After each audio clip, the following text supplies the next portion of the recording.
1800s, Tanganyika groaned beneath the weight of empire. Cotton fields stretched across the land, but their bounty did not feed the people, it fed the colonizers. Every household was forced to grow cotton for the German market. Every family was burdened with heavy taxes, stripped of cattle, stripped of freedom. To resist was to face the whip or the gallows. A proud figure stands tall, Chief Songea Mbano of the Ngoni. Broad-shouldered, wrapped in leopard skins, his presence commands respect.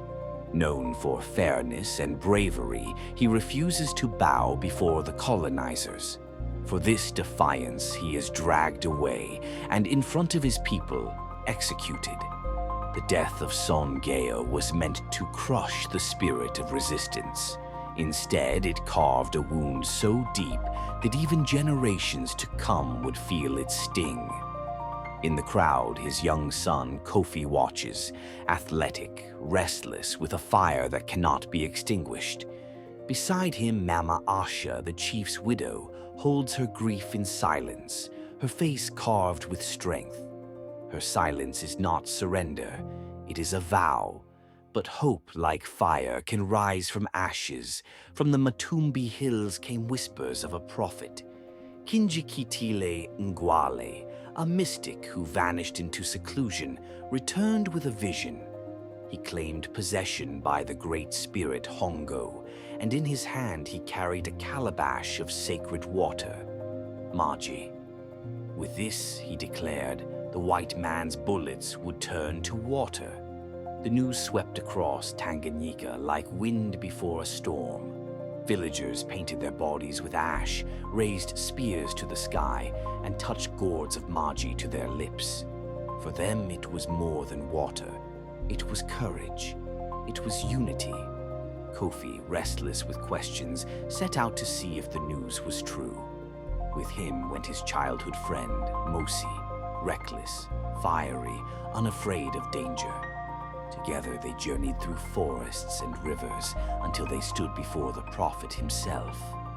In that moment, Kofi saw not only a man, but a vision that bound thousands together. The Maji became more than belief. It became destiny. Kofi returned to his village and called the people to the great baobab tree. With Mosi at his side, he spoke of what he had seen, the prophet, the Maji, the promise that bullets would fall harmless. But doubt ran deep. The elders shook their heads. Some feared deception, others warned of disaster. Voices rose in argument, fear clashing with hope. Then Mama Asha stepped forward. Her voice, steady but filled with fire, broke through the noise. She spoke of her husband's death, of the blood that watered their soil. She told them the time for silence was over, and she swore before all that the Maji was real, and that unity itself was the weapon their oppressors feared most. Her words turned doubt into conviction. One by one, the people raised their voices. Kofi's plan was clear. The German houses and farms that had claimed his father's life would be the first to burn. Under moonlight, rituals were performed as the prophet commanded. Ash marked their faces, gourds of Maji touched their lips, and drums rolled like thunder through the hills. It was more than ceremony, it was transformation. Farmers became warriors, grief became fire, faith became a shield against fear. At dawn, the rebellion erupted.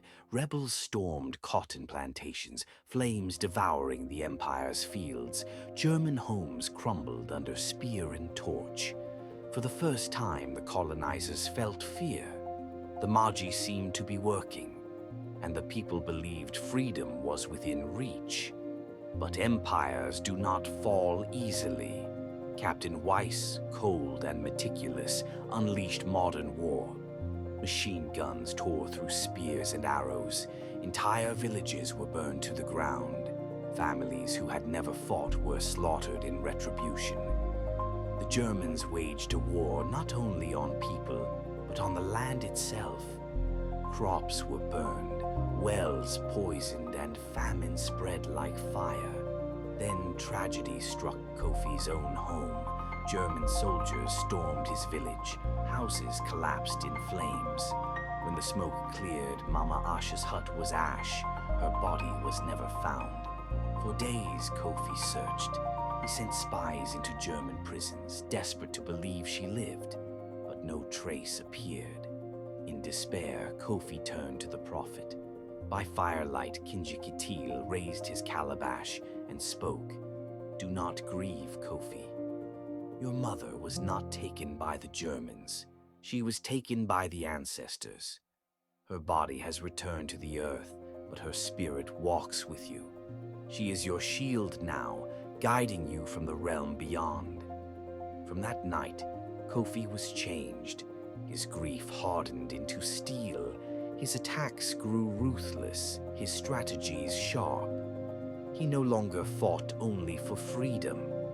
He fought with the belief that his mother's spirit demanded vengeance, that every German house burned was justice, carried out by her unseen hand. The rebellion had become a war of both the living and the dead.